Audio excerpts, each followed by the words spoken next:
her request to go out of the country, and in response to some of the things that she had filed previously. He says that there are several instances that show all of these things that spanned over several years. So there's a bunch of text messages that he included in this doc, like a ton, photos of alleged like bruises he received from their physical altercations, and different conversations that they had. But of the most alarming that he alleges in the doc, he says that on March 21st, 2024, Haley sent a ton of text messages to him. She was allegedly threatening to kill herself and suggesting that their son might be harmed as well. He says during this time she was actually driving a car, and he alleges that he was so scared for her safety because she had done or alleged and said she would do things like this to herself before, that he actually called her godmother because he was worried that their child would be in danger and that she was in danger because of the emotional state that she was in while driving. There's also an incident that he talks about, August 2023. They got into an argument of some sort, and after the argument, he alleges that Haley took his legal gun and left their home, and he got scared again for her safety, and he called his mom and his mother's fiance because he couldn't find her. So he says that his mom came, found her. They found her outside of the home, allegedly still holding the gun, and she was emotionally unwell and incoherent and potentially suicidal then. And then there is an additional time, March 22nd, that he alleges in Atlanta. He says that this was the first time that Haley threatened to harm herself with a knife. She was texting and calling him repeatedly, and I do have some of the screenshots from the document. So in one text, she's texting him, and she's, if this is her, these alleged texts, she's saying it's all his fault.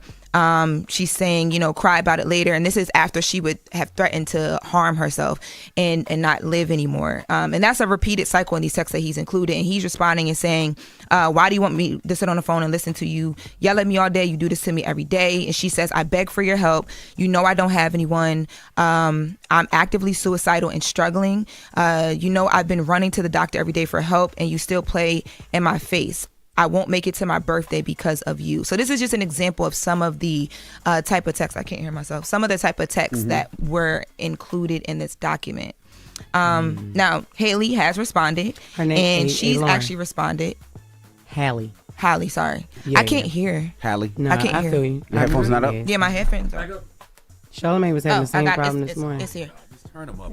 First of all, it was up. It was the thing. It wasn't all the way in. I'm sorry, Jess. What were you saying? Halle? No, it's okay. It's okay. Halle, yes. Halle. So Halle, and my great grandmother's name Halle. Okay, so Halle has responded, and in her response, she basically is saying that it's ironic that he's just now waiting to respond. She's saying that she should be granted permission because she has to go and work. She has to make money for her child, and she also did directly address the mental health things, and she says that she alleges that DDG is exaggerating, lying, and misconstruing facts for the court, not only to make their their relationship look crazy, but to make her parenting and her mental health look away as well. She says there's no doubt that I was emotionally devastated in 2022 and in 2023 by his behavior and ongoing abuse that she alleges. I have been very vocal about my anxiety, depression, and previous thoughts of suicide without waiving the rights of her therapist and her privilege. She says she has reached out to her doctor to receive treatments and to address these issues.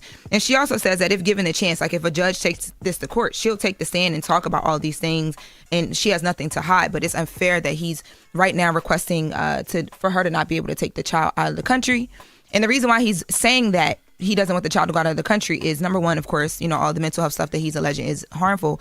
But he's also saying that if baby Halo goes out of the country and, God forbid, something were to happen, like she goes into a mental state allegedly, or she's threatening to harm the baby, they're out of the court's jurisdiction. So there's nothing that he can do to intervene, and it could take weeks, days, or whatever before he could. So imagine struggling with all those issues. And Jess, you can speak to this. I mean, postpartum depression is real as well.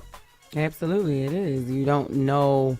Like, you don't know what your days are going to be like. You wake up, you're constantly sad, and all you want is a break from the baby. And thank God that I did have breaks. But, like, it seems like even in those messages, you know what I mean? Like, she's asking him, begging him practically, like, yo, I need you. I need you to help me. You know what I mean? All you can do is be there for somebody with postpartum depression. Yeah. As a man, and Envy, as a man and father of four, the most important thing you can do after your lady has a baby is help. You got to help with childcare. You got to help with errands, meal prep. And if you got to go get professional help, go do that too. You just got to create an environment of support. Yeah, but that's what I think that he's saying, and he's saying if this happens while she's overseas taping, who's there to help her? Who's there to help with the kids? But she has that though. Yeah, but that's what he's saying. And and he's saying on the. But in the messages, the messages reflect that she said, I have nobody. Right. You know what I'm saying? So it's like, it's. And then, Lauren, let me ask you this: did he post these, or are you able to find these? Is this public record? So I actually was not able to find it publicly on the Pacer outlet that I go on. Right. I had to do other things to be able to get my hands on the docs. So I'm not for sure. TMZ broke the story exclusively.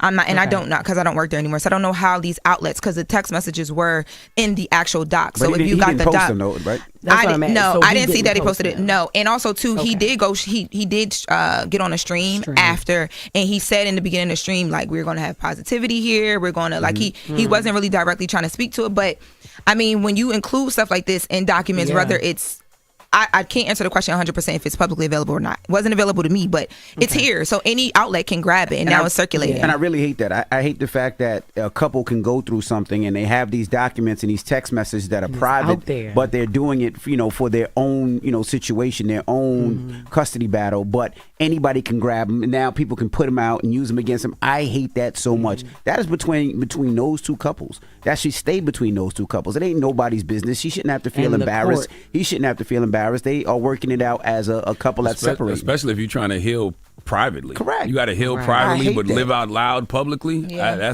I wouldn't wish that on nobody. I hate the fact that people could grab them docs. This could send Halle right back into depression. You know what I mean? Because to have to be embarrassed about this is crazy. I mean, I get he can be embarrassed about it, but she can be very embarrassed about it. It's something that she experienced. It's a court case. Yeah, they should be able to discuss the court case and intimate things in their court case, but it should never hit I hate the fact that it hits the public knowledge like that. Yeah. Well, and just keep in mind, folks, it's a lot of emotional and mental responsibility that comes with having them babies. Okay, so think about that when you popping that poom poom for a goon. Okay, when you got that penis out raw, unprotected, sticking it in, put it in them, shot up in them, deadly venom. Popping a poom poom for a goon. I ain't never heard that one. Okay, I like that one. That's a bar. You might have. I'm about to pop it for a goon. All right. I'm about to pop it for a goon.